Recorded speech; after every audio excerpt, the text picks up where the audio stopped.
하나님 말씀 잠언 6장 1절부터 19절까지 말씀입니다. 잠언 6장 1절부터 19절까지 말씀 구약성경 916쪽 잠언 6장 1절부터 19절 우리 한 절씩 교독하고 마지막 절은 함께 있습니다. 내 아들아, 내가 만일 이웃을 위하여 담보하며 타인을 위하여 보증하였으면 내 입의 말로 내가 얽혔으며 내 입의 말로 인하여 잡히게 되었느니라. 내 아들아, 내가 내 이웃의 손에 빠졌은즉 이같이 하라. 너는 곧 가서 겸손히 내 이웃에게 간구하여 스스로 구원하되 내 눈을 잠들게 하지 말며 눈꺼풀을 감기게 하지 말고 노루가 사냥꾼의 손에서 벗어나는 것 같이 새가 그물 치는 자의 손에서 벗어나는 것 같이 스스로 구원하라. 게으른 자여, 개미에게 가서 그가 하는 것을 보고 지혜를 얻으라. 개미는 두령도 없고 감독자도 없고 통치자도 없으되 먹을 것을 여름 동안에 예비하며 추수 때에 양식을 모으느니라. 게으른 자여, 내가 어느 때까지 누워 있겠느냐? 내가 어느 때에 잠이 깨어 일어나겠느냐? 좀 더 자자, 좀 더 졸자, 손을 모으고 좀 더 누워 있자 하면 내 빈궁이 강도같이 오며 내 곤핍이 군사같이 이르리라.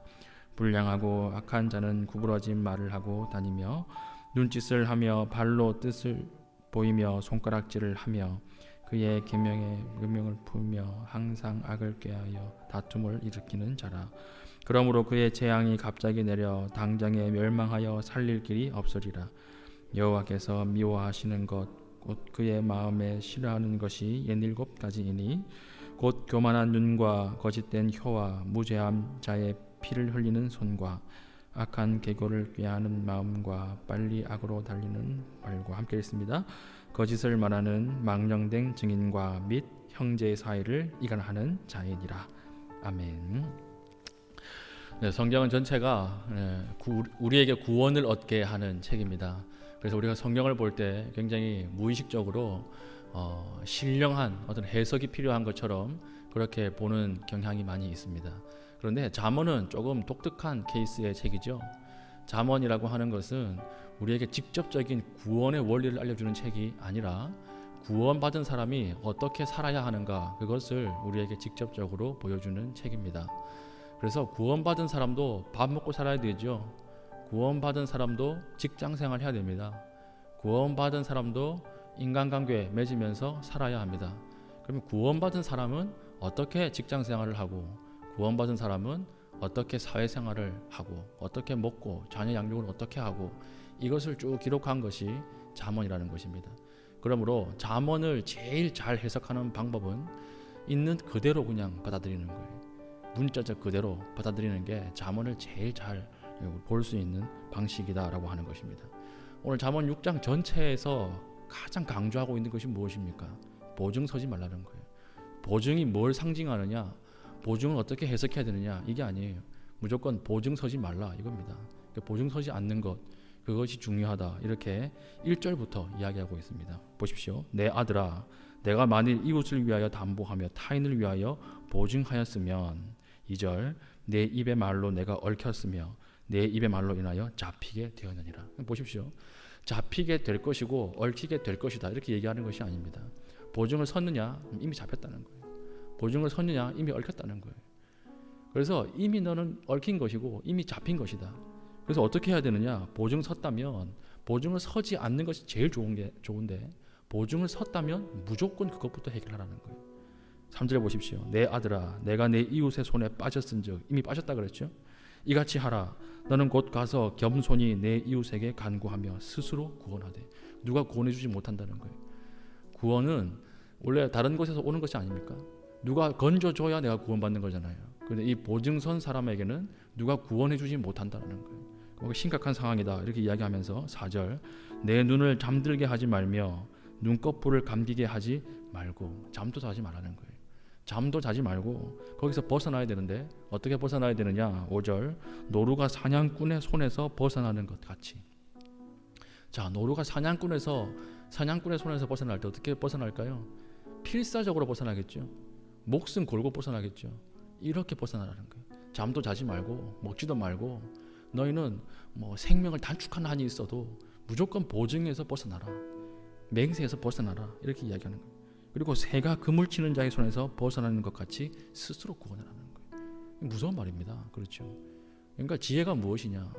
믿는 자들도 우리가 금융 생활을 다 하고 삶의 생활을 다 하는데 지혜가 무엇이냐? 보증서지 않는 것이라는 거예요. 성경에서 굉장히 명확하게 이야기하고 있습니다. 이 보증과 비슷한 게 신약에 뭐가 있을까요? 마태복음 5장의 맹세입니다. 맹세하지 말라 그랬죠. 맹세하지 말라. 자, 누가 맹세 잘하죠? 거짓말 잘하는 사람들이 맹세 잘합니다. 사기꾼들이 맹세 잘해요. 여러분 결혼할 때 보십시오. 다 나랑 결혼하면 행복하게 해줄게. 그 거짓말에 속아가지고 고생하는 거 아닙니까? 나랑 결혼하면 손에 물 한 방울 안 묻히게 해줄게. 다 거짓말이죠. 이거 하지 말라는 거예요. 왜 그렇습니까? 맹세라고 하는 것은 미래에도 내가 컨트롤할 수 있다는 거예요. 미래도 내가 컨트롤할 수 있다. 내가 할 수 있다는 거예요. 근데 미래는 하나님의 시간이지 우리의 시간이 아닙니다. 미래는 하나님의 컨트롤하는 시간이고 내가 컨트롤할 수 있는 시간이 아니에요. 그럼 우리의 한계는 어디까지예요? 현재를 충실하게 사는 거예요. 현재를 충실하게 사는 거. 오늘 하루, 오늘 이 시간을 충실하게 사는 것이 그것이 하나님의 신앙이지. 내가 미래까지도 좌지우지 컨트롤할 수 있다고. 내가 미래도 내가 내 마음대로 내가 맹세한 말대로 되게 해주겠다. 이건 교만이라는 거예요. 그래서 예수님이 결코 너희는 맹세하지 마라. 너희는 머리털 한 털도 희게 할 수 없고 키 한 자도 너희들 크게 할 수 없다. 미래는 하나님의 것이지 너희의 것이 아니다. 너희는 오늘 너희에게 주어진 하루를 충실하게 살면 그것이 쌓여서 열매가 되는 것이고 충실하게 기도하면 그 기도가 쌓여서 영광을 보는 것이지 한탕주의 내가 이것만 되면 내가 이 기간만 넘어가면 그런 거 없다는 것입니다. 그래서 6절 보십시오. 게으른 자여 개미에게로 가서 그가 하는 것을 보고 지혜를 얻으라. 개미에게 가서 지혜를 얻으라는 거예요. 7절 개미는 두령도 없고 감독자도 없고 통치자도 없으되 먹을 것을 여름 동안에 예비하며 추수 때에 양식을 모으느니라. 이게 지혜라는 거죠. 내가 이 사건만 해결되면 충성하겠습니다. 안 된다는 거예요. 내가 이번에 사업만 좀 제대로 대박 치면 하나님 앞에 제대로 한번 헌신해 보겠습니다. 아니라는 거예요. 그 신앙의 방식이 아니고 하나님이 원하시는 건 뭐죠? 오늘 하루 주어진 삶 가운데서 드리는 헌신, 주어진 삶 가운데서 드리는 우리 존재의 무게를 담아서 드리는 기도, 그런 게 하나님 보시기에 기쁘다는 것입니다. 그러니까 맹세 잘하고 그리고 보증 잘 서면 그 필연적으로 그 하나님 앞에 지혜롭게 살지 못하는 것입니다. 그렇죠?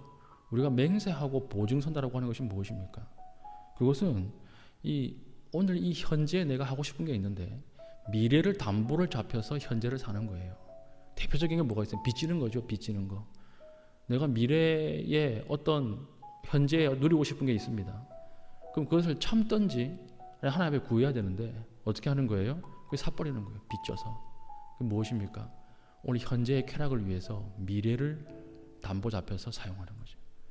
그러면 빚진다는 것은 무엇입니까? 빚지면 주도권 빼앗기고요. 주도권 빼앗기면 종됩니다. 이게 마귀가 좋아하는 거예요. 빚지게 만드는 거예요. 빚지면 주도권 빼앗겨서 아무것도 내가 선택할 수 있는 것이 없어져 버리고, 그리고 그 다음에 주도권 빼앗기면 종되는 거예요. 내가 내 마음대로 결정하고 판단하지 못하고 계속 끌려가는 것입니다. 그러니까 우리가 왜 하나님 앞에 받은 것을 아름답게 나누어서 살 수 없죠? 왜 받은 것을 나누면서 살 수 없습니까? 다 빚지고 있기 때문에 그래요. 빚지고 있으니까 이거 빨리 벌어가지고 메꿔야 되는데 바쁜 것입니다. 그러니까 거기에 나눔도 없고 헌신도 없고 봉사도 없어져 버리는 거예요. 이게 매여 있는 인생이죠. 그렇죠. 하나님께서 너희가 빚지지 말라 이렇게 얘기하는 것도 마찬가지라는 것입니다. 현재를 충실하게 살지 못하고 미래를 담보 잡혀서 현재를 즐기지 마라. 보증 서지 말고 맹세하지 말라 이런 것입니다. 젊은 청년들 이제 그 갓모닝으로 듣겠죠. 예. 카드 끌고 가지고 외제차 사는 남자 있으면 빨리 헤어지십시오. 카드 끌고 가지고 명품 백 사는 여자 있으면 빨리 헤어지세요.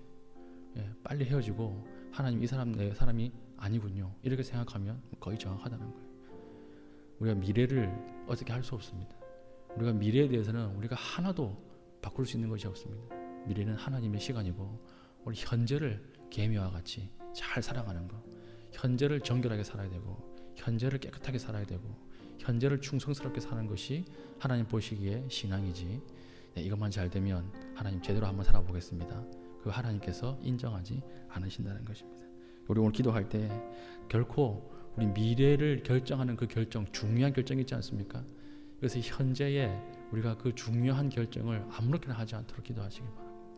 하나님께서 그 보증 서지 말라 이 원리에 따라서 우리가 현실을 하나님 앞에 제대로 살 수 있는 은혜 달라고 기도하시고 그 기도 가운데 우리가 더 깊이 하나님께 나아가는 오늘 하루를 살아가는 갈매교회 주의 백성 되시기를 바랍니다. 아멘. 우리 한번 기도합시다. 기도할 때 하나님, 나에게 현재를 대충 넘어가는 하나님 일이 없게 하시고 미래를 저당 잡히는 어떤 결정도 하지 않도록 하여 주시고 맹세나 보증이 아니라 오늘 현재를 아름답게 살아갈 수 있는 축복 허락하여 주시옵소서. 우리 다 같이 기도하겠습니다.